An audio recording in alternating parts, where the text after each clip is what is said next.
'cause your name is the greatest. Your name is the highest. Your name stands above them all. And all thrones and dominions, all powers and positions, your name stands above them all. Jesus, your name is the greatest. Your name is the greatest. Your name stands above them all. And all thrones and dominions, all powers and positions, your name stands above them all. And the angels cry, holy, all creation cries, holy, you are lifted high, holy, holy forever.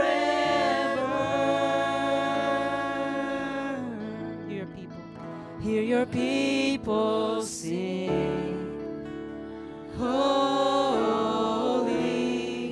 to the King of Kings. Holy, you will always be. Holy, holy forever. You will always be. You will always be. Holy, holy forever.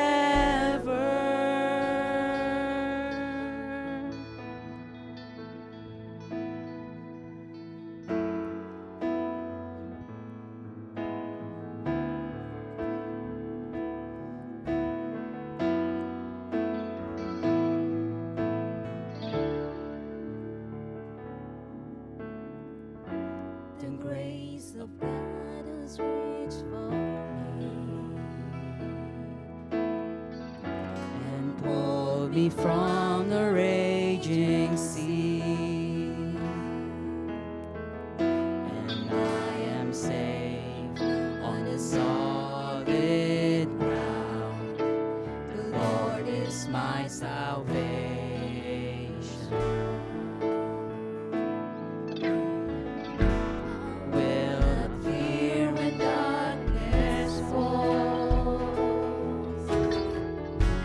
Strength will help me scale.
His grace will renew these days. The Lord is my salvation.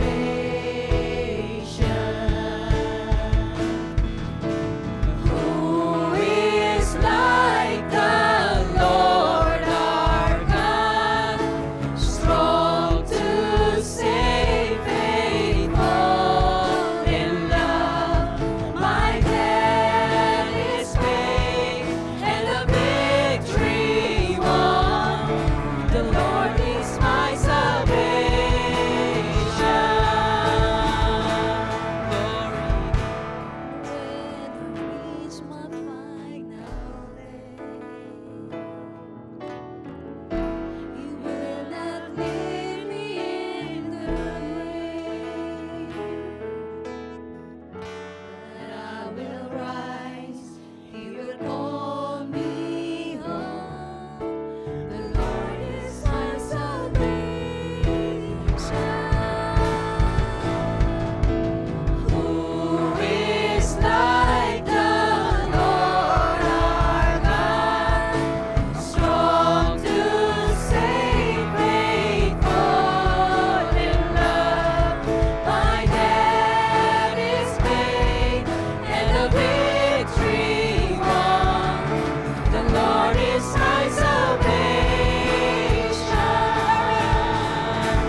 Patuloy po tayong manalangin. Oh yes, Heavenly Father, dear Lord, our God, maraming salamat po, Panginoon, for you are our salvation. Salamat, Panginoon, sa muli niyong pagdala sa aming mga panyapak sa lugar na ito, Panginoon, upang patuloy at sama-sama kaming magpuri at sumamba sa inyo, Panginoon. Bitbit namin, Panginoon, hindi kung sino man kami o ano man ang aming mga nagawa, kundi, Panginoon, lumalapit po kami, Panginoon, ng may pagpapakumbaba at naniniwala na kami po, Panginoon, ay hinirang nyo, tinawag nyo bilang inyong mga anak, dahil kami po ay sumasampalataya at nananampalataya sa inyong bugtong na anak na si Jesus, the only way, the truth and the life, our way to salvation. Salamat po, Panginoon, dahil pinili at tinawag nyo kami bilang isang pamilya. At kami po, Panginoon, ay patuloy na lumalapit, Panginoon, sa inyo, nagpupurit, sumasamba, tinataas ang inyong ngalan, Panginoon. Oh, salamat, Panginoon. Napakasarap po na magpuri, Panginoon, sa inyo. At nawa nga po ang aming mga inawit ay naging mabangong samyo sa inyong harapan, O God. At nawa, Panginoon, nakita nyo po ang aming puso na tunay na nagpupuri sa inyo sa Espiritu at sa katotohanan. O salamat, Panginoon, dahil sa anumang pagsubok, bagyo at mga panganib na kinakaharap namin at ng buong mundo, patuloy kami, Panginoong nakakangiti. Patuloy kami, Panginoon, nagkakaroon ng pag-asa, pagkat alam namin, Panginoon, na ang aming buhay ay hawak ninyo, Panginoon. Magunaw man ang mundo, Panginoon, mawala man, Panginoon, ang lahat ng ito, kami po, Panginoon, ay may assurance that one day we will be with you.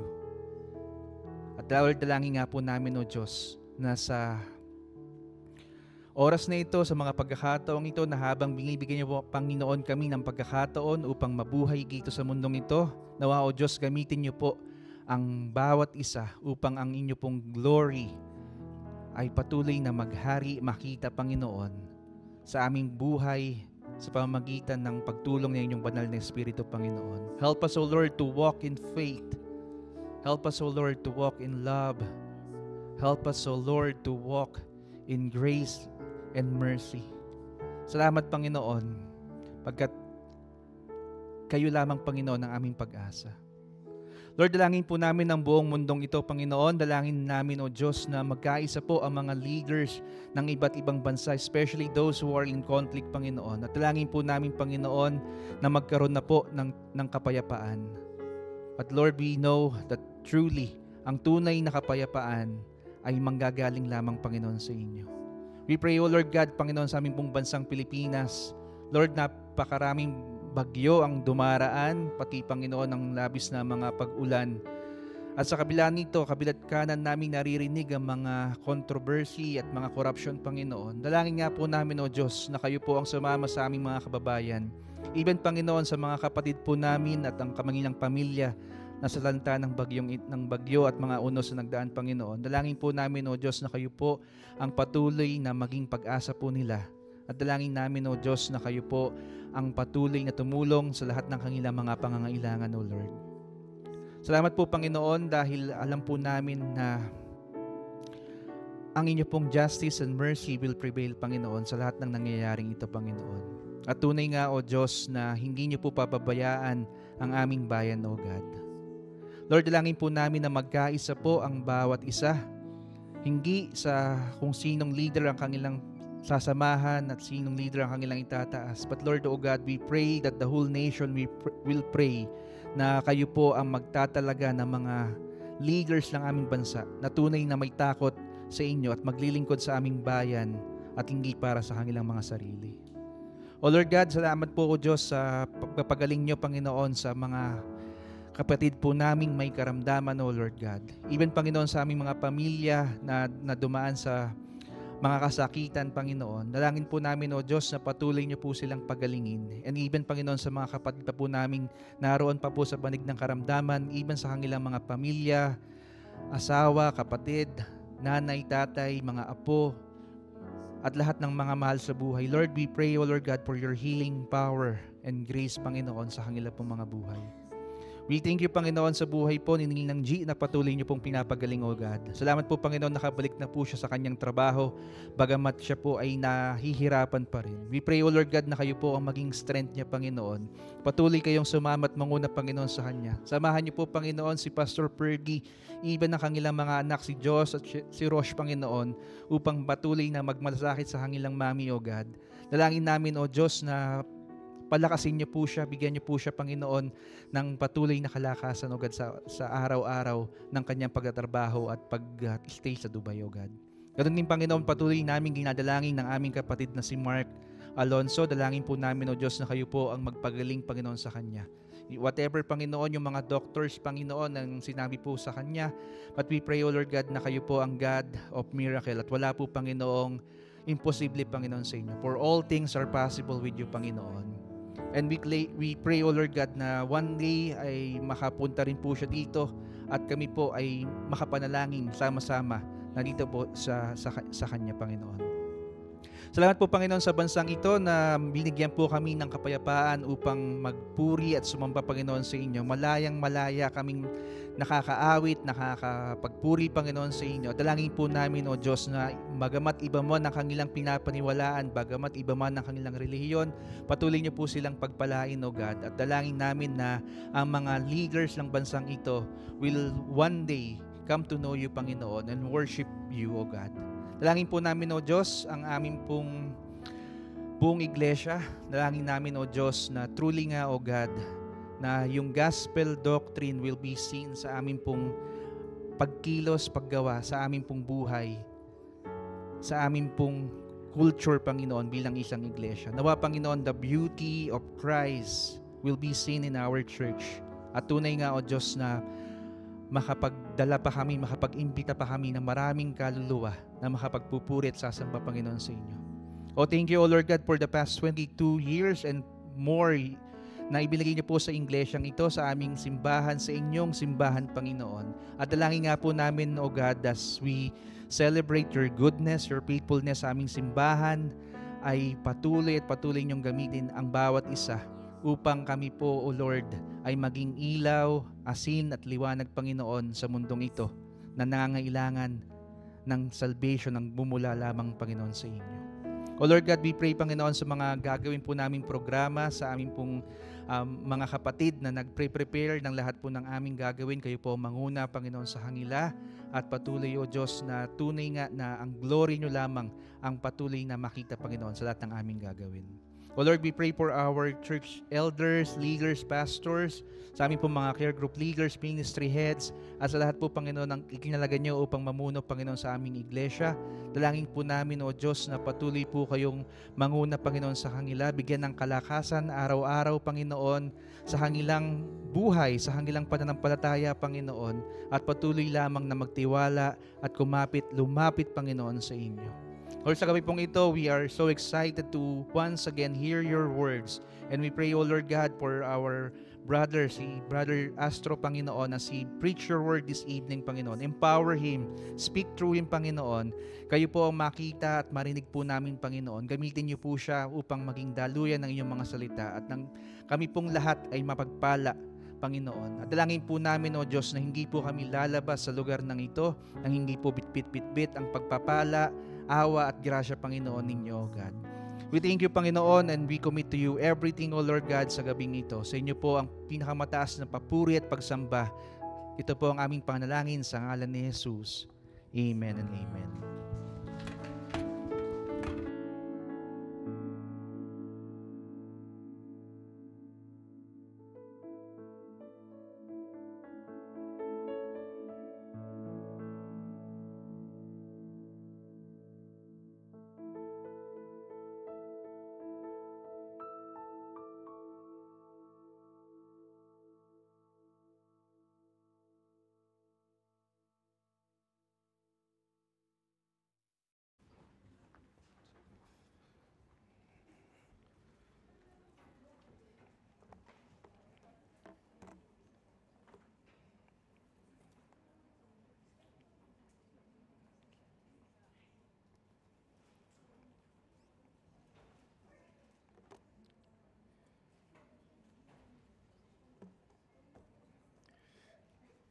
Dumating si Jesus sa mundo.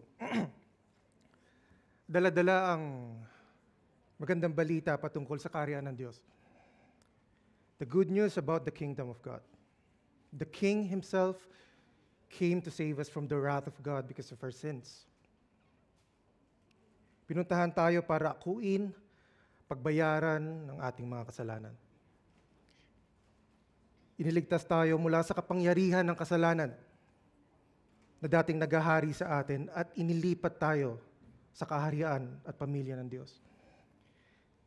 Tinubos, tawad, ginawang mga anak. He came to give us eternal life and to reconcile us back to God. And along with this message, kalakip po nitong mensahe ni Jesus na ito, hindi mawawala ang mga miracle signs and wonders na ginawa niya sa kanyang ministry. Which has the purpose of manifesting His deity, that He is indeed the Son of God who has the power over everything. Power to forgive sins, power over life's impossibilities, over nature, over demons, over life, over death, and over sickness and diseases. And we all know that one of the most undeniable proof that He really is the Christ, the anointed one of God, ay yung demonstration niya ng power niya over sickness and diseases. Di ba napaka-famous ng mga healing miracles ni Jesus sa Bible? Yung kanyang miraculous healings, which is one of His mighty deeds. Of course, madami pa po siyang ibang mga ginawa. Sabi nga ni John sa last chapter ng book niya, sa book of John, there are many other things, signs which Jesus did, which if they were all written, the world itself could not contain the books that would have been written. But we have the recorded ones. Gaya nitong himala ng pagpapagaling, which are pre-selected, carefully written, purposefully written for all of us, so that we may believe that Jesus is the Christ, the Son of God, and that by believing, you and I may have life in His name. There are almost 30 unique healings in the New Testament. Mga almost 30, 29 to 30. And 12 of them po will be found in the book of Mark, sa ating libro. And one of them, out of the 12, one of them ay siyang tatalakayin po natin ngayong gabi. Ang pagpapagaling ni Jesus sa isang taong paralisado ang isang kamay. Saan pinagaling ni Jesus? Sino-sino ang mga taong witness doon? Bakit niya pinagaling? Or out of what niya pinagaling?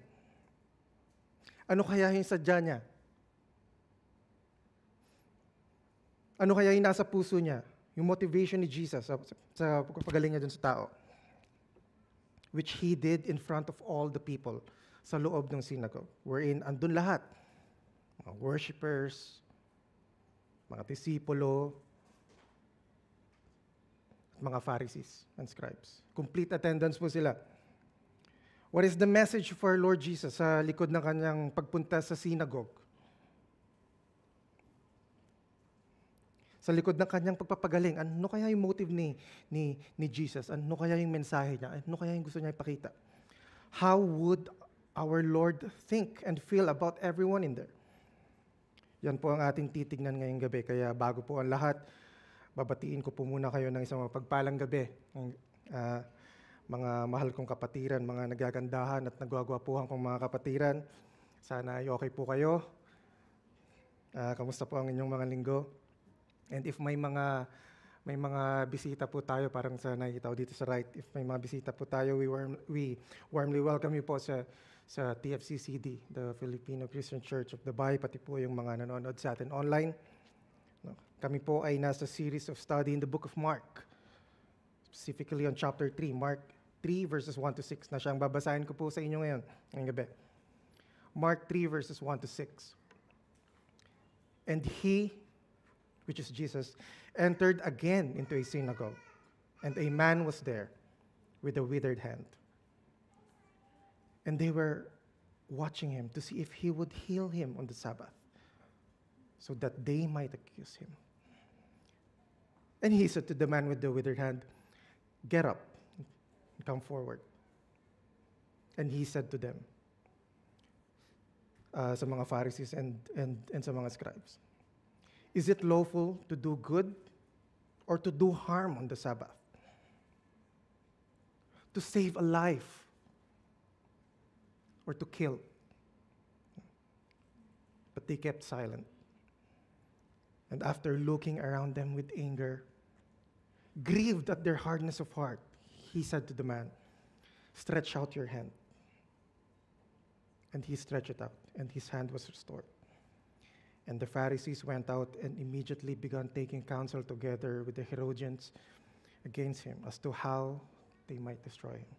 Basahin ko po sa Tagalog. Minsan pumasok si Jesus sa sinagoga, naratnan niya ron ang isang lalaking paralisado, ang isang kamay. Ilan sa mga naroon ang naghahanap ng may ipaparatang laban kay Jesus. Nagbantay silang mabuti at tinignan kung kanya bang papagalingin yung lalaki sa araw ng Sabat, sa araw ng pamamahinga. Tinawag ni Jesus ang lalaking paralisado ang kamay. Halika dito sa gitna. Tinanong ni Jesus ang mga naroon, alin ba ang ipinahihintulot kung araw ng Sabat? Gumawa ng mabuti o ang gumawa ng masama? Ang magligtas ng buhay o ang pumatay? Di makasagot ang mga naroon. galit na tumingin sa kanila si Jesus at nalulungkot dahil sa katigasan ng kanilang puso. Sinabi niya sa lalaki, iunat mo ang iyong kamay. Iniunat naman ng lalaki ang kanyang kamay. At ito'y gumaling. Verse 6, lumabas ang mga Pariseo at agad nakipagsabwatan sa mga tagasunod ni Herodes kung paano papatayin si Jesus. Sama-sama po tayong manalangin at manghingi po ng gabay sa Panginoon.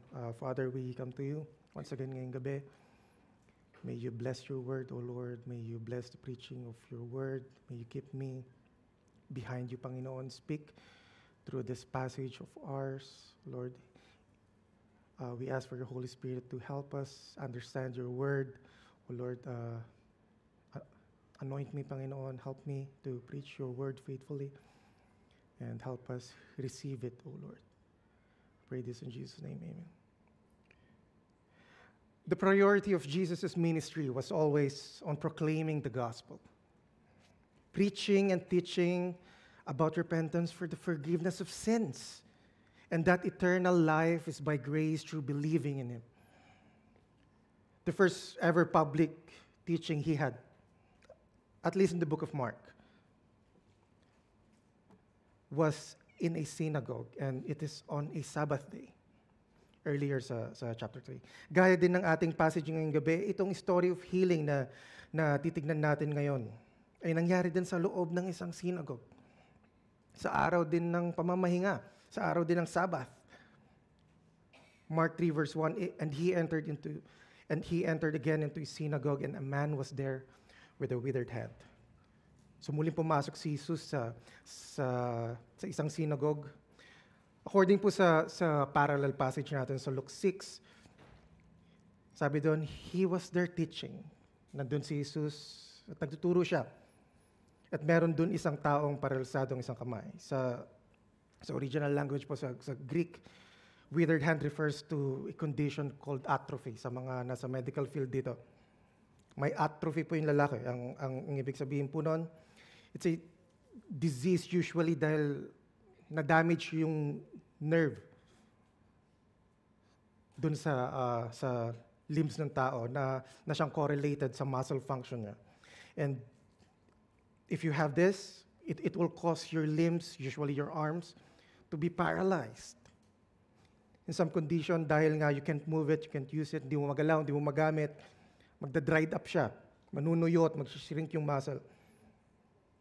And apparently, kung titignan mo, parang liliit yung affected arm mo. Patay na, wala na, baldado na. Wala nang gamit. And hindi lang po yun, dahil sabi sa Luke chapter 6, which is parallel passage nga po nito, ang apektadong kamay daw ng tao is yung right hand niya. And we know that most of the people are right-handed, di ba? Imagine meron kang permanent disability na ganon. Affected hindi lamang yung quality of life mo di ba? But pati yung ikinabubuhay mo, most likely you won't be able to work, to earn for a living for yourself and for your family. Tradition or history tells us that dati raw stonemason yung tao na naging pulubi. And that could be the reason kung bakit siguro siya nasa synagogue. Una, upang lumapit, manalangin sa Diyos for healing and provision. At syempre, para makipila sa distribution ng alms. Benevolence, tulong. May charity po kasi sa synagogue. Synagogue is not only a gathering place or community, such as for prayer, for public reading of the Torah, yung scripture po nun, for studying and for teaching. Meron din pong charity doon. Like yung mga tinatawag natin na alms or money or food for the poor. May distribution po na nagaganap doon. So in the synagogue, yung settings po doon, no? Along with all the other people there. Nandun si Jesus, nandun ang mga disciples who entered with Him. Paano natin nasabi yun? Kasi dahil sa verse 7, andun din yung person na disabled at syempre hindi mawawala ang mga Pariseo at Skriba. Nung ginagawa nila ron, di ba? Aside sa sila ang mga bida-bida sa synagogue, mga self-righteous, mga prideful na mga pariseo, mga so-called teachers of the law, religious leaders, and models of their own standard of righteousness. Ano kaya yung pakay nila? Ba't kaya sila nandun? They were there for something, for sure. Andun ba sila para magturo? They were supposed to. Andun ba sila to learn from this new teacher who teaches with power and authority? No? Andun ba sila to take care of the poor, the oppressed, and the sick? Di rin. So anong ginagawa nila ron? Anong pakay nila? Mark 3 verses 1 to 2b. And they were there watching him.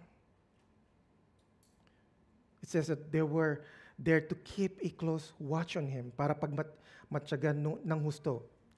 Yung ano? Para pagmatyagan yung amazing power and unique teaching ni Jesus? Obviously, no.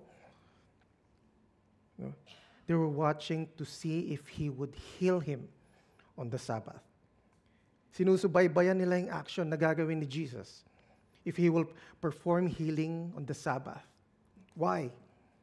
Dahil ba interesado sila at looking forward sila na may gumaling na tao? Hindi siguro.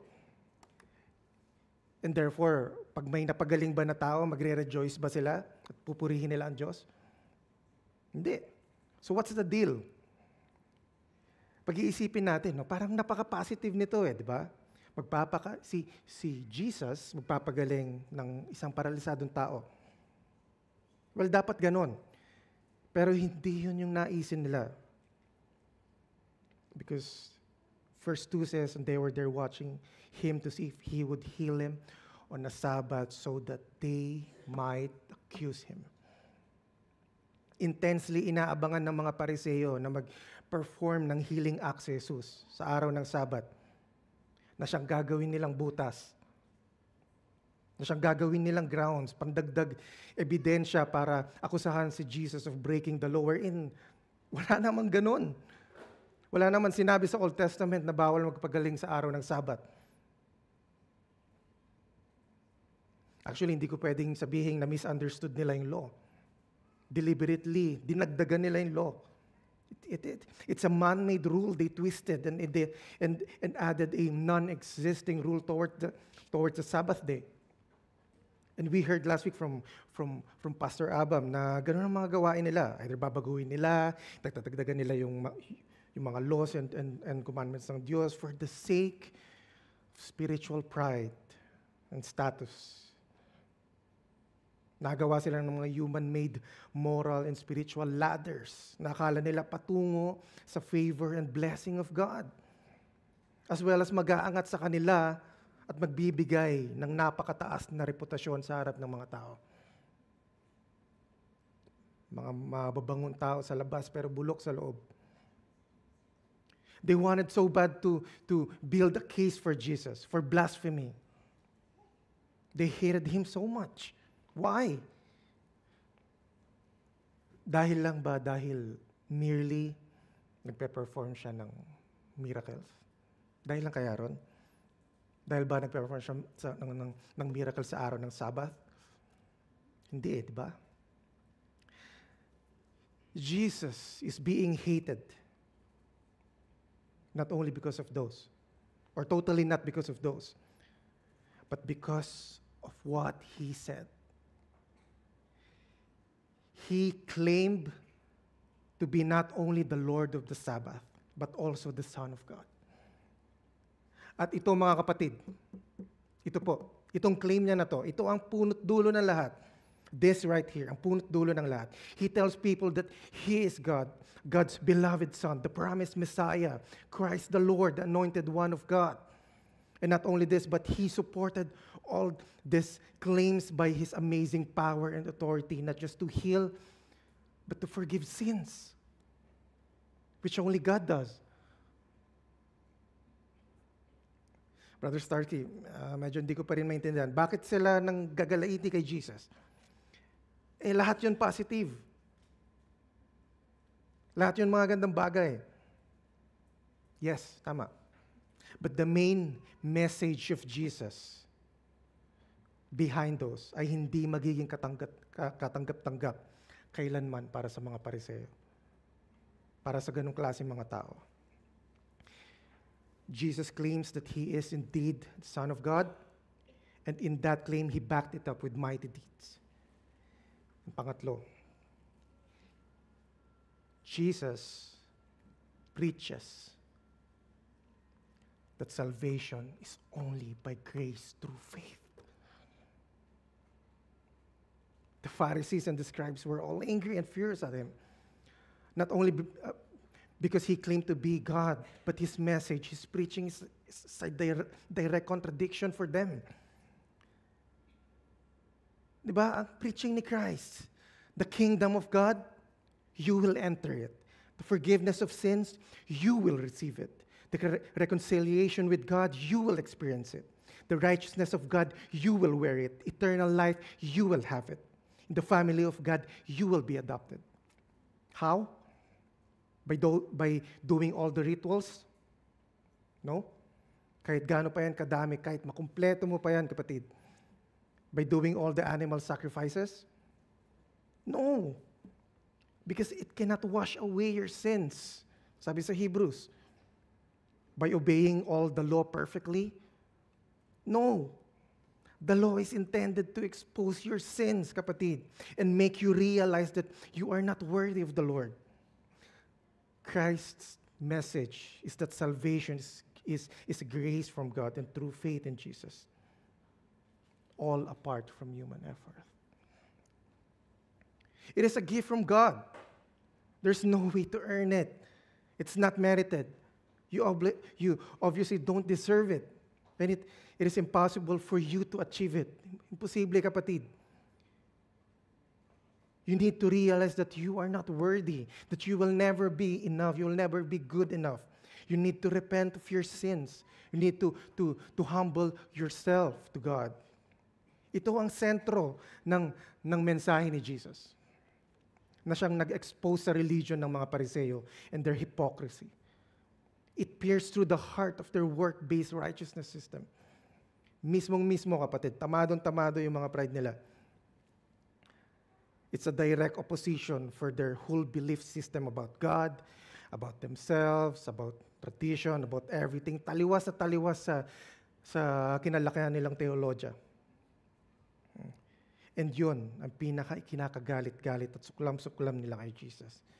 At sila ay intensely, sa original ng word, hindi lang po yan casually nagbabantay na parang ganito. Intensely po yan, hindi ko lang ma-demonstrate, baka matawa kayo sa akin eh.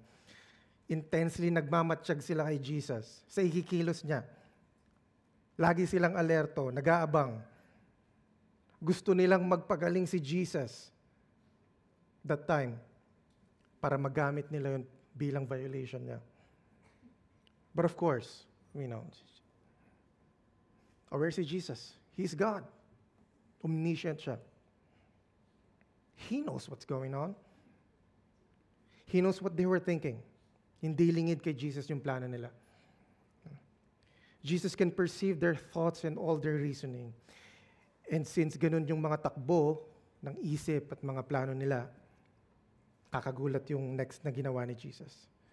During this time, during this scene sa parallel verse sa parallel passage sa Luke 6, he is at the beginning of his teaching. Okay po, si Jesus nasa synagogue, nag-enter siya. Para sabi sa Luke, nasa beginning siya ng preaching niya. Kasalukuyang nagtuturo po si Jesus. And bigla na lang siyang kuminto sa pagtuturo.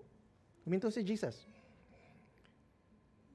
Tinawag niya yung paralisadong tao. And napaka-importante to note that yung paralisadong tao na tinawag niya, hindi po nagre-request ng healing. Tinawag niya lang. Out of the crowd. Hindi nagre-request ng healing. Basta lang siya tinawag ni Jesus. Mark 3 verse 6. And he said to the man with the withered hand, "Get up. Come forward." Get up and come forward. Rise up. Tumayo ka. Pumunta ka rito. Dito sa gitna. Dito sa harap. Dito, para kita kanila. Dito. You are plotting something against me? Sabi siguro ni Jesus sa isip niya yun. May mga balakid kayo sa akin? Ganyan yung takbo ng isip niyo? Look at this. Harap-harapan. Uunahan ko na kayo. Actually, tutulungan ko kayo. Ito yung pinaka-inaabangan nyo, di ba? Ang magpagaling ako sa araw ng pamamahinga para maakusahan ninyo ako. I'll ask you a question. Tatanungin ko kayo. Mark 3:4a, and he said to them, sa mga Pharisees and sa mga scribes, is it lawful to do good or to do harm on the Sabbath? Jesus didn't use the word healing in here. Hindi niya tinanong, lawful ba magpagaling o hindi sa Sabbath? Kala siguro natin, yun yung magiging tanong di ba? But Jesus uses good, doing good, and doing harm on the Sabbath. Why? Jesus went straight to the main point. And it is beyond the act of healing. This is not about healing anymore.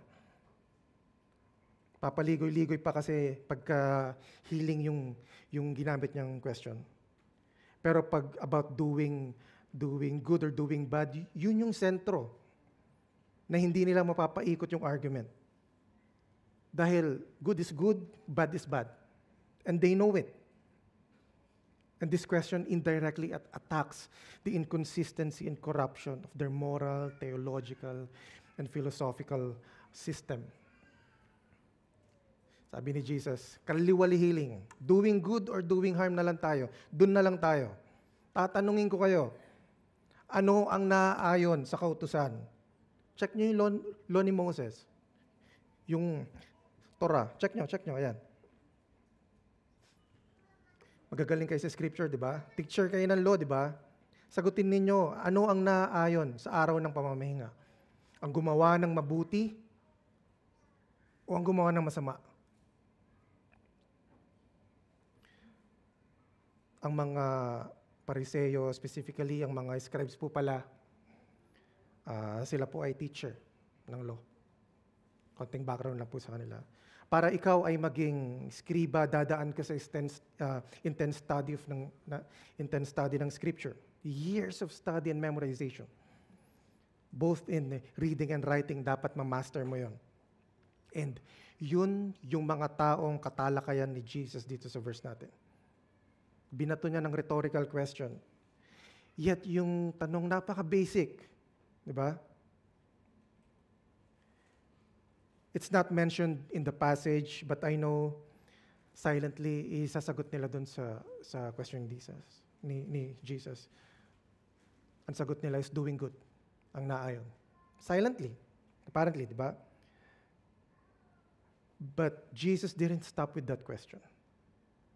Dinugtungan niya ng follow-up question.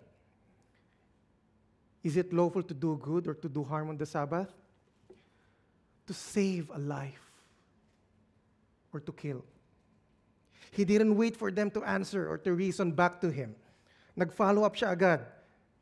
Okay, how about saving life or taking one or killing? Stress po yung mga Pariseo, mga eskriba. Na-stress sila. Dahil yung una, ayaw nila sagutin. Dahil pag sinagot nila yon, magiging okay yung magiging healing act ni Jesus. Which is yun yung gagawin nga nilang grounds against Him. Pag sinagot nila na ang lawful is gumawa ng mabuti sa araw na Sabat. Di ba? Sa pangalawang tanong naman, hindi rin nila masagot. Dahil hindi rin nila masagot kasi hindi na lang pointing kay Jesus yung question na yon. Hindi na siya about kay Jesus, but kundi about na ito kay Jesus and about them. Nag-shift na yung focus ng tanong. To save a life, which is ang naisin ni Jesus, ay magpagaling o ang pumatay na siyang balakid ng mga Pariseo at Skriba. Obviously, hindi nila kayang sagutin publicly yung to kill. o pumatay. Although ito talaga yung plano nila kay Jesus. Kaso ang problema, pag ang sagot naman nila is to save a life, yun yung dilemma nila eh. No? Hindi sila makapili ron eh. Dahil pag ang sinagot naman nila to save a life, mawawalan sila ng reason para i-accuse si Jesus sa gagawin niyang pagpapagaling. Nawala na sa usapan yung healing, mga kapatid. Hindi na rin about morality, whether one thing is good or not. Napunta na yung tanong sa kung sino ba talaga ang totoong nagre-representa sa Diyos. Kayo o ako? Sabi ni Jesus. Sino ang japakes dito? Kayo o ako? Which among us is from God? Which among us represents God in here? Ako, nagagawa ng mabuti sa pamamagitan ng papagaling? O kayo, na gusto nyo akong patayin dahil na-expose ko yung hipokrituhan nila? Yung hipokrituhan ninyo? Natameme sila. They were silent, sabi sa verse natin. Di nila alam sasagot nila, kaya nanahimik na lang sila. Verse 3, 5a, and after looking around at them with anger, so what Jesus did next is tinignan niya sila lahat. Isa-isa. Mula kaliwa, pakanan, at pabalik. Inisa-isa niya. Mark says he was looking at them with what? With anger, with wrath, with resentment, with indignation. Godly indignation, righteous anger against sin and pride. Tinignan sila ni Jesus na nang may galit kasi alam niya yung tunay na kulay nila, how corrupt they are. Dahil malaking bagay yung nakasalalay dito, kaya galit si Jesus. Imagine po, no, they are teachers of the law. Sila yung mga tinitignan at sila yung nag-handle ng scripture. Sila yung nagtuturo. Yung behavior nila tinitignan, sila yung model. But the religion they built is not mercy and grace. It's not about mercy and grace, but climbing a spiritual ladder for selfish ambition, namely pride. This is what they're teaching. This is what they're modeling. Kaya hindi biro ito. They keep people from truly following God. They keep people from truly knowing God. They keep people truly understanding the ways of God, which are always about the grace and mercy, and not to build your way to God, to gain favor to God by doing human effort. Following the law, keeping the law, outward pretense, outward godliness. Pagdating naman sa loob, they're not different than us, than all of us. They're not different from all of us who needed God's intervening grace to come to a right standing with God. They don't even care about the paralyzed man. Nabanggit ko lang po. Although it's not mentioned. Wala po silang pakialam dun sa paralisadong tao. They're just there to exercise their legalism, to be hostile against a man who does miracle, the man who demonstrates power and authority, the man who claims to be Son of God and is teaching a total different way of salvation, which not only contrary to what they have, but also the one that directly exposes their self-righteousness. The preaching of Jesus, the message of the gospel, is a direct attack on their religion, their legal system, their pride. It is contrary to the purpose of why Jesus came to the world. Verse 3b, he said to the man, tuloy natin yung verse, stretch out your hand. And he stretched it out, and his hand was restored. So Jesus said to the man, verse 3b, iunat mo yung kamay mo.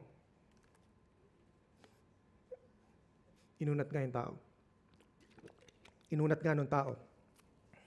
At gumaling at na-restore yung kamay nito.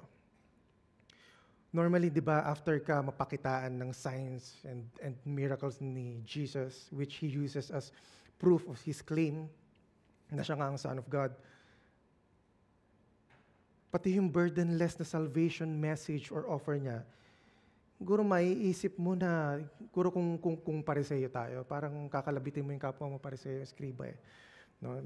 Maiisip mo siguro, baka it's time na to forsake our belief. Baka it's time for us to, babanan natin yung pride natin. Baka oras na para tumakbo tayo desperately to Jesus. Di ba? Normally, di ba? But sadly, verse 6a, that's not what happened. Verse 6 tells us that the Pharisees what? Gave their lives to Christ? No. They all went out. Dahil matitigas yung puso nila dahil sa pride nila. Dahil sa spiritual blindness, spiritual darkness nila. Mga impenitent hearts nila. Even from day one, no matter how mighty Jesus' deeds are, no matter how good His deeds are, no matter how powerful the proofs are, no matter what Jesus says, they still rejected Him. And not only that they reject Jesus and His gospel message, but they also hate Him.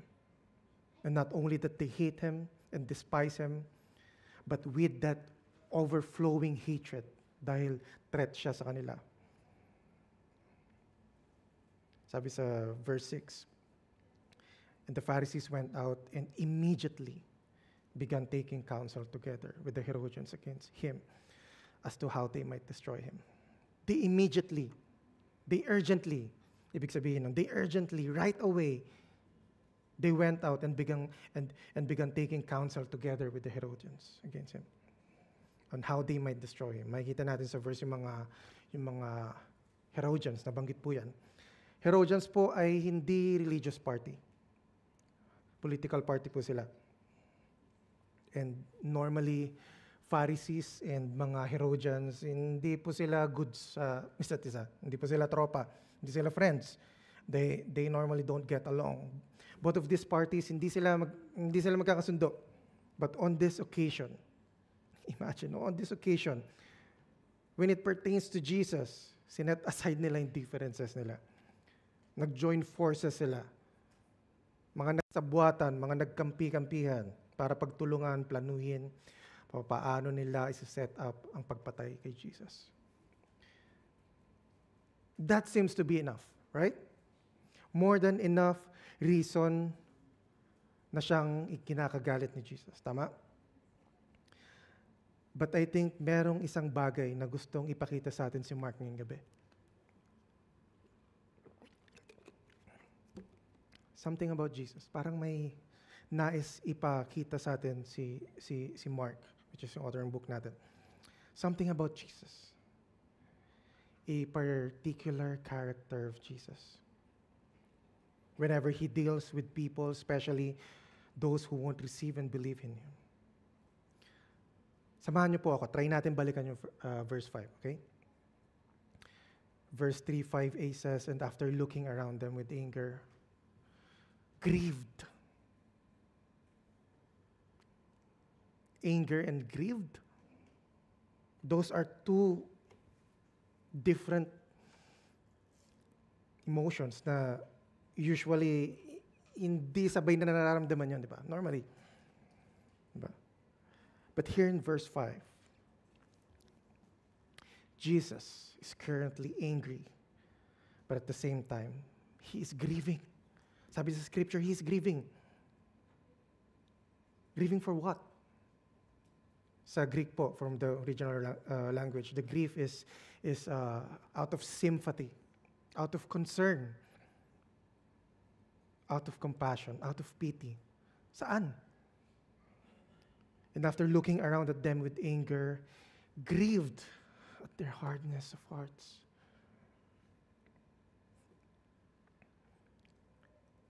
He was grieving because of the hardness of their hearts. This Jesus was grieving dahil matitigas yung mga puso nila. Dahil sa pride. They won't repent. They won't believe in Him. Them rejecting Jesus and His message means that they will perish in their sins. They will die sinners. They will die unredeemed. They will not enter God's rest. They will die without knowing the one true God. They won't have eternal life. Because eternal life is knowing the one true God. And by receiving Jesus whom He sent. Amen? They won't see the kingdom of God. They won't enter the kingdom of God. They won't inherit the kingdom of God. All of the things they kept, all of the laws which they think they perfectly obeyed, the things they worked hard for from their youth, walang kwenta lahat yon. Walang patutunguhan, walang katuturan, useless. And they're even setting themselves up against God. They will stay in darkness. That's why Jesus is grieving in his heart. They will stay in the darkness which they love because of their evil deeds.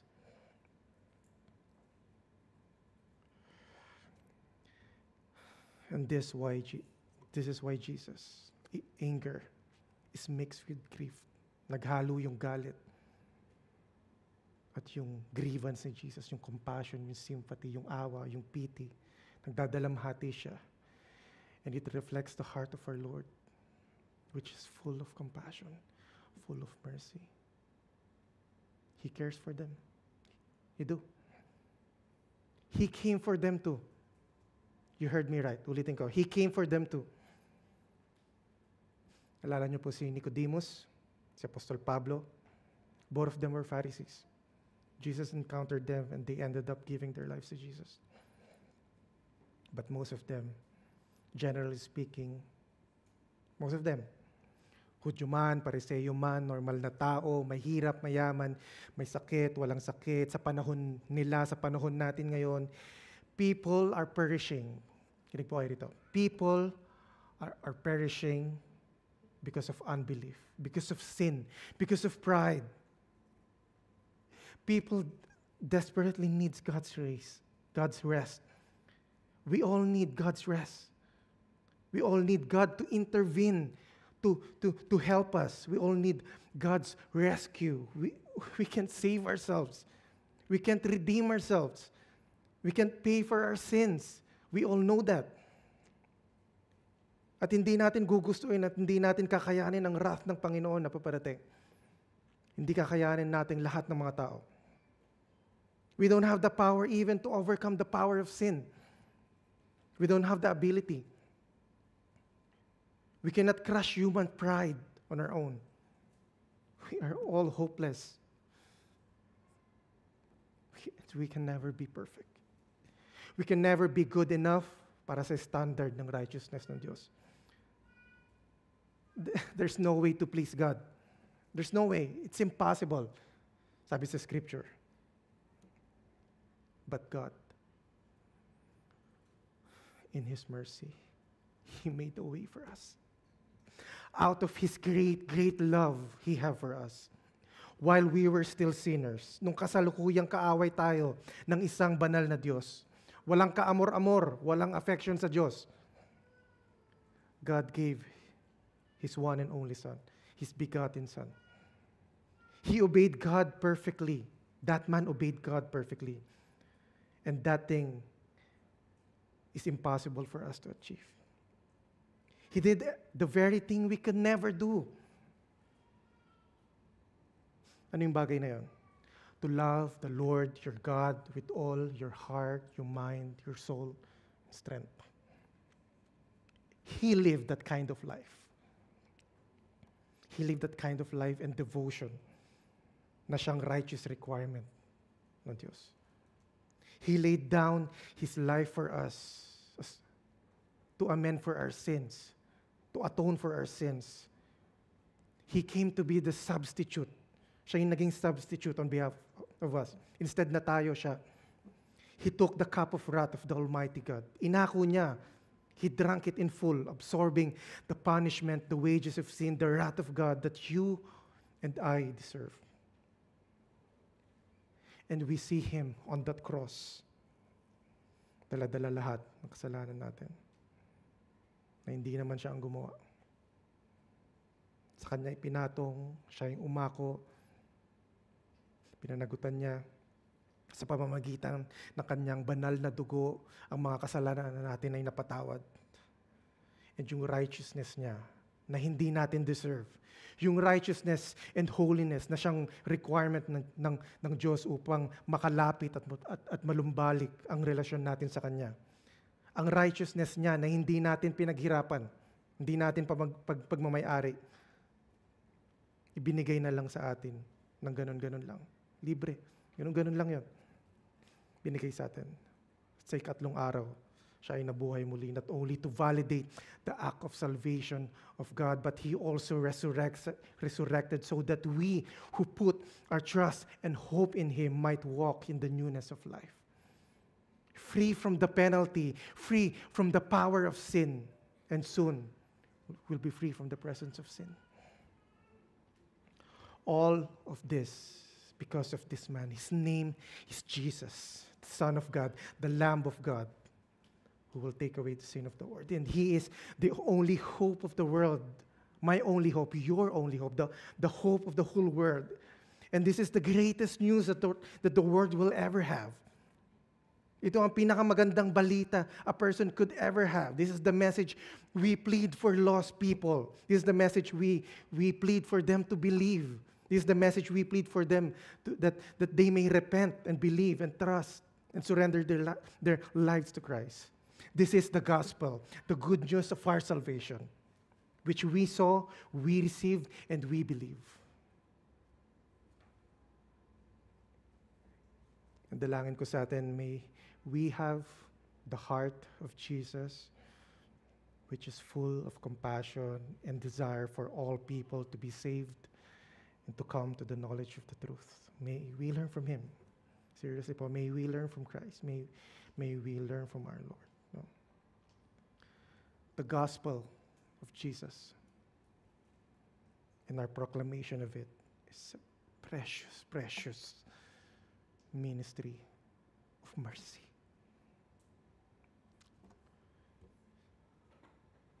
Father, we thank you po sa aming gabi na ito. Thank you for your word, Panginoon.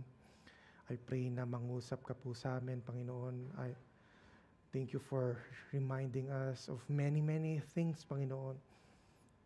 This is not only about what had happened in that verse, but this is what is happening within us. Oh Lord, I don't know how your word will impact each and everyone on this room, but I know mangungusap ka through your word, Panginoon. Crush our prides, oh Lord. Remind us of your grace. Remind us of our ultimate need of you, of salvation. Remind us of our need of your grace and mercy. And we thank you, Panginoon, for your word. Thank you for you found us. Panginoon, thank you for you loved us. Thank you for you are our God. You are our Lord. Mangusap ka po sa amin, Panginoon. And I pray this in Jesus' name. Amen.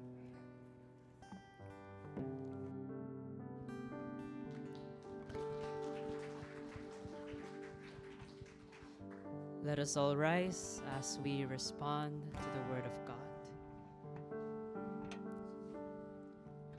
Indeed, there's no better news for sinners like us, because where sin increased, grace abounded all the more. And the mercy of God is greater. For our sins, they are many, and His mercy is more. Praise the Lord, His mercy is more.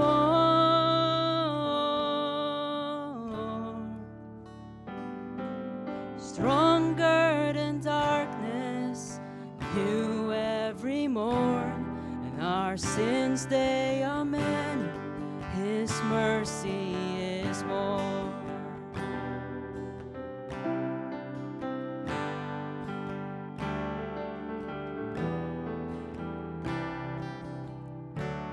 What love could remember, no wrongs we have done. Omniscient, all-knowing, He counts not their sum. Thrown into a sea without bottom or shore. mercy is more. Praise the Lord, His mercy is more.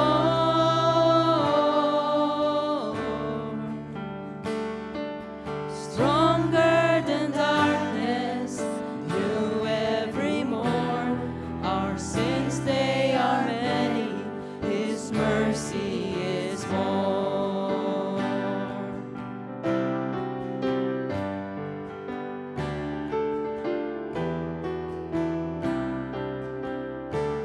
What patience would wait as we constantly roam? What Father so tender is calling us home? He welcomes the weakest, the vilest, the poor. And our sins, they are many, His mercy is more. Praise the Lord, His mercy is more.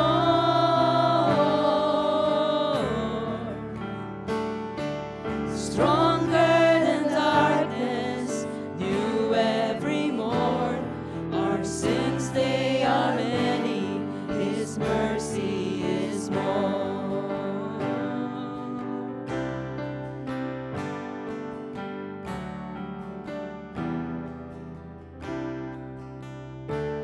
What richness of kindness He lavished on us. His blood was the payment, His life was the cost. We stood near a debt we can never afford. Our sins, they are many, His mercy is more. Praise the Lord, His mercy is more. Stronger, stronger than darkness, new every morn. Our sins, they are many, His mercy is more. Praise the Lord, His mercy is more.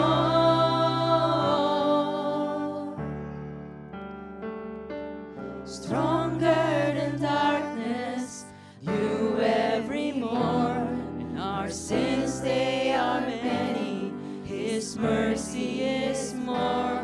And our sins, they are many, His mercy is more. And our sins, they are many, His mercy is more.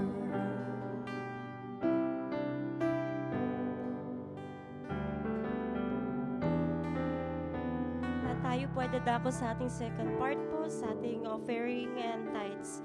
So before we give our tithes and offering, let us be reminded of God's promise in His Word. 2 Corinthians 9 verse 8, and God is able to bless you abundantly, so that in all things at all times, having all that you need, you will abound in every good work. Panalangin po tayo. Ama naming Diyos, maraming salamat po sa lahat na pagpapala na patuloy niyong ibinubuhos sa amin araw-araw. Thank you for the strength, the provision, and the opportunities that allows us to give back to you today. As we offer our tithes and offering, we pray that you use these gifts for the advancement of your kingdom and for the ministry that blesses many lives. Panginoon, we also lift up to you, to our brothers and sisters na naghahanap pa po ng work at nahihirapan sa kanilang finances. We know, Lord, O God, na walang imposible sa iyo. Open doors of opportunity for them. Lord, provide them for their needs so that they too may experience the joy of giving. Bless every cheerful giver, and let these offerings be a reminder of your faithfulness. Truly, Lord, Ikaw ang aming great provider, at wala kang kapantay, O God. We pray all this to you, O Lord, O God. In Jesus' name, Amen.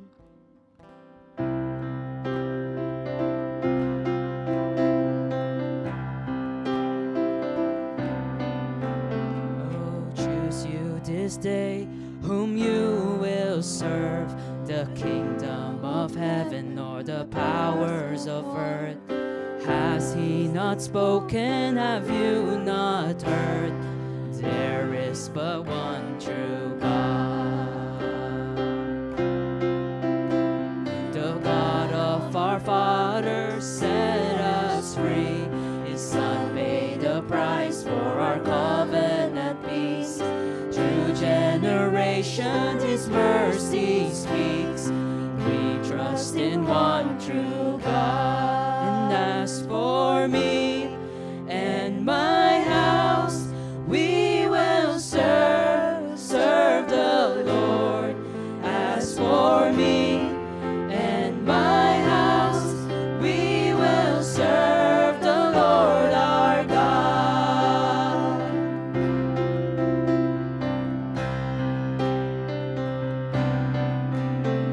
This house is the Lord's and all within. May we be pleasing and holy to Him. Joined by His Spirit, His people sing. Great is the one true God. Oh, great is the living God. And as for me and my house, we will serve the Lord. As for me and my house, we will serve the Lord our God. As for me and my house, we will serve the Lord. As for me and my house, we will serve the Lord our God. Oh, praise the Father, praise the Son, praise the Spirit now in us. Let every heart and every tongue praise the one true God. Oh, praise the Father, praise the Son, praise the Spirit now in us. Let every heart and every tongue praise the one true God.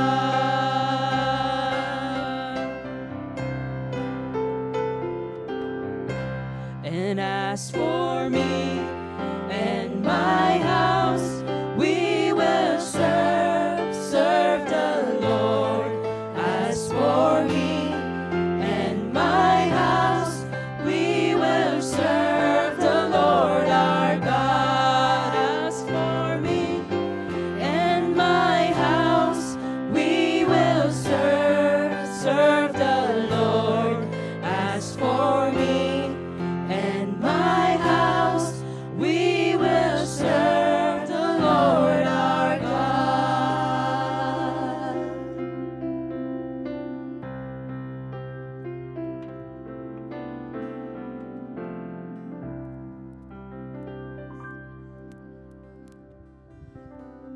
Hello po, good evening po sa lahat. Tonight po, wala po tayong newcomers. So, pakibati na lang po natin yung mga katabi natin and sabihin po natin sa bawat isa, you are a blessing.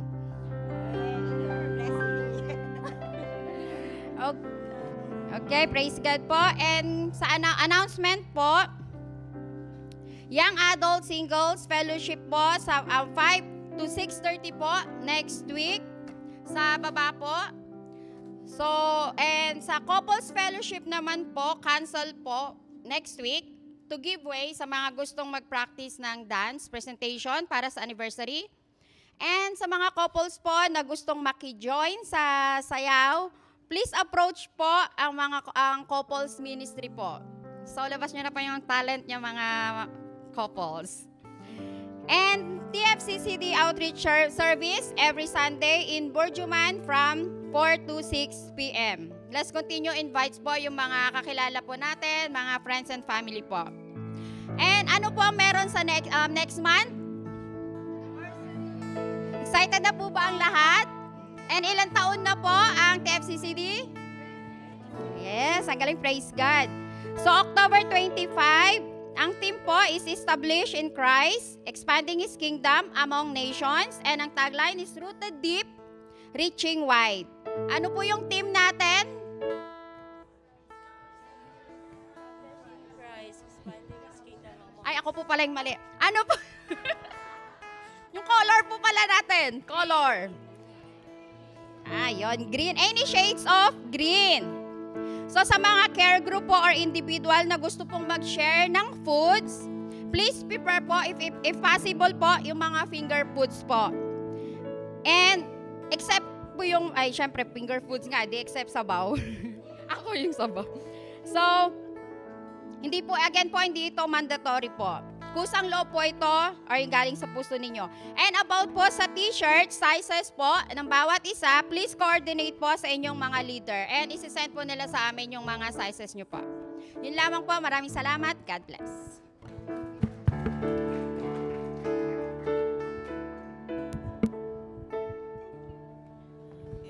Let us all rise.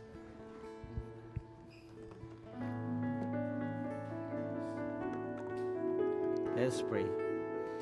Our gracious and heavenly Father, we thank you.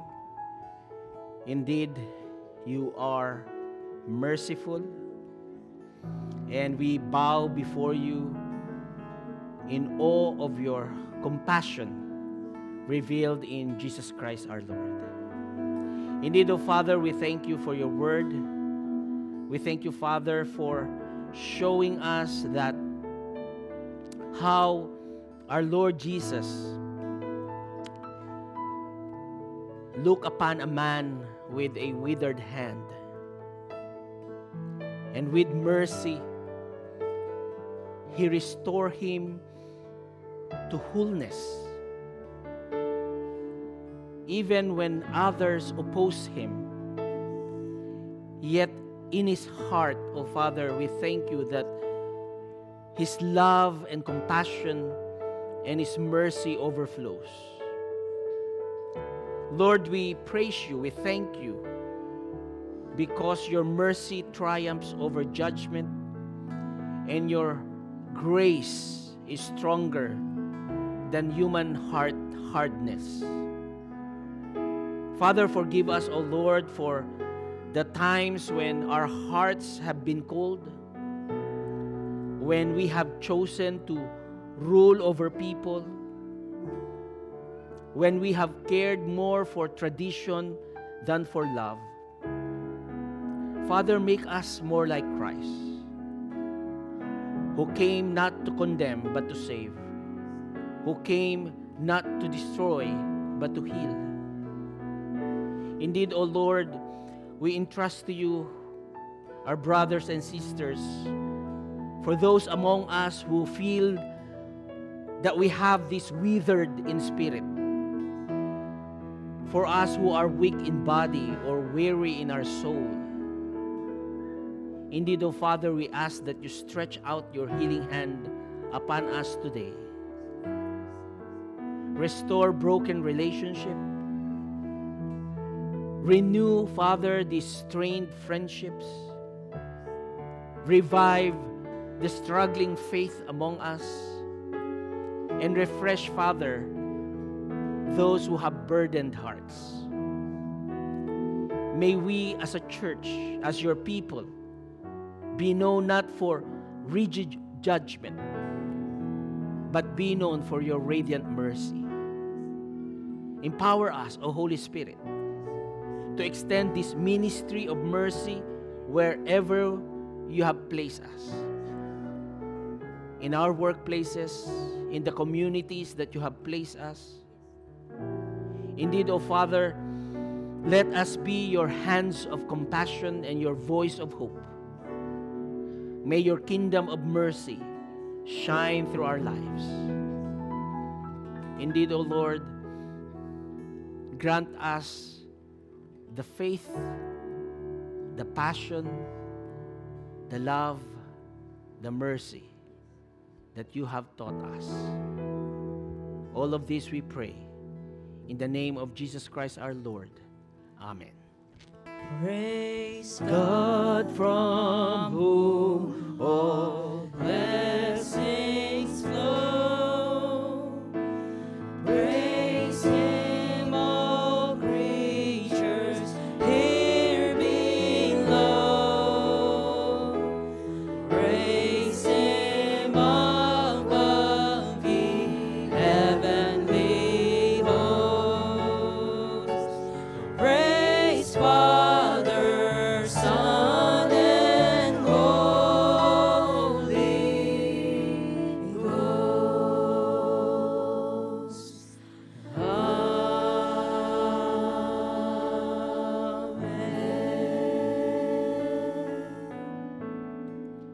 beloved in Christ. Go now in the mercy of the Lord who heals the broken, restores the weary, and gives rest to the soul. May the love of God the Father, the grace of our Lord Jesus Christ, and the fellowship of the Holy Spirit go with you, that you may live as instruments of His mercy in the world. Indeed, praise God from whom all mercies flow. Praise Him who heals and makes us whole. Praise Him whose mercy never ends, the Lord, our Savior and our friend. And may the peace of Christ, which surpasses all understanding, guard your hearts and minds until the day that He comes again. In the name of the Father, and of the Son, and of the Holy Spirit. Amen and amen. God bless you and good night.